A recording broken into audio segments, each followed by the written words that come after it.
Welcome to my presentation of client-server systems and web-based databases by Tommy Arnette for my Information Science and Technology 410x course, Database Information Retrieval Systems.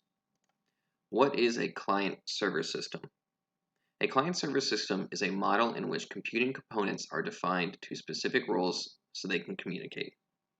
The server hosts, transmits, and administrates the shared resources found on the network, while the client is a user device that accesses the network via connection to the central server. This connection allows a user to use applications and devices and other shared resources found on the network. The key security advantage found with this client-server system. A network administrator can assign roles and rights to users based on their need. When a user sends a request to the system, it's processed by the server and it either accepts or rejects this request. This prevents unauthorized access to the network, and the centralized control bolsters system security. There is a key disadvantage with the client-server system, and that is the single point of failure. This means that if the server fails, the entire network goes down with it, which means shared resources will be inaccessible, clients will be unable to sign into the network, their requests will go unfulfilled, and any unsaved data may be lost. But this is a function of the configurations for data backup. Data backup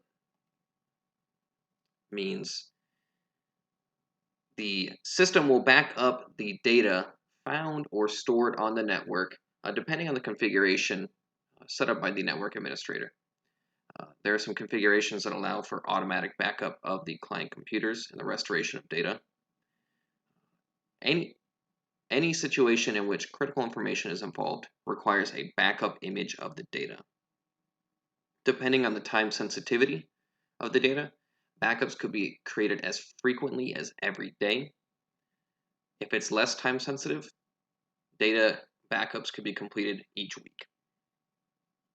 Data backups provide fail-safes against system failure, including client hard drive failure.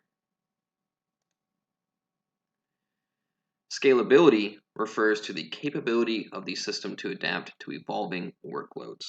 There are a few key techniques for scalability, such as performance tunneling, which refers to the refactoring of code and file optimization. There's vertical scaling, which refers to physical upgrades to the system, such as adding more storage space, additional RAM, upgrading any components such as faster processing power. A drawback to vertical scaling is that it can be costly, depending on the price of these hardware upgrades on the market. There's also horizontal scaling, which provides additional nodes for network performance, whether that's computers to access the network or additional processing units to provide additional processing power for the network. Now, in terms of processing, there are front-end and back-end processors. Typically, the front-end processor is the client system used to display information. This can sometimes be called the presentation layer, and this provides a user-friendly interface. Essentially, the computer that the client is using to access the network is the front-end processor. Back-end processors are the network server itself. This can sometimes be called the data access layer, which handles data storage, transmission, and the logic used in applications.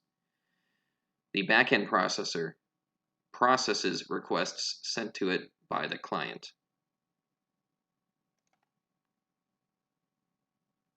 Web-based file sharing. Some of these examples of web-based file sharing clients include Google Drive, Box, Microsoft OneDrive, just to name a few. Personally, I'm most familiar with sharing documents via Google Drive. Web-based file sharing allows users to share and manage files and documents with their friends, colleagues, and group members.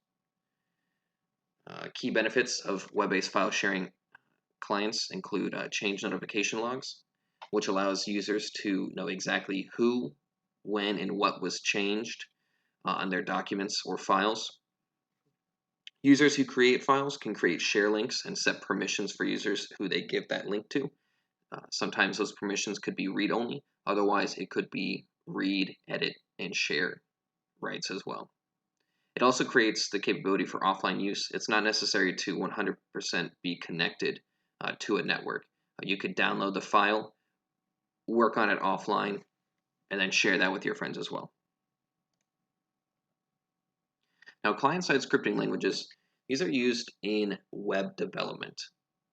One of the most widely used, if not the most widely used, client-side scripting language is JavaScript, found in 96.7% of all websites in the World Wide Web. JavaScript is one of the 3 core web development languages, along with HTML, hypertext markup language, and CSS, cascading style sheets. JavaScript provides and enables dynamically updating content and control over multimedia. jQuery is a JavaScript framework which provides tools to simplify key processes. It's designed for document traversal manipulation, event handling, animation, and can also be used to work with Ajax, another JavaScript library. Programming development frameworks. Some popular examples include Django, which is a framework for Python, Ruby on Rails, a framework for Ruby, Bootstrap, which can be used with HTML and CSS, essentially web development. Frameworks provide tools, libraries, APIs, and more to reduce the amount of time spent on common or recurring problems. Frameworks can be commercial or open source, and it's not uncommon for companies or software development teams to create their own frameworks to reduce the amount of time that their developers spend on low-level common or recurring issues. And frameworks generally just enhance the capability of programming languages. So that was just a brief introduction to client-server systems and web-based development. Thank you.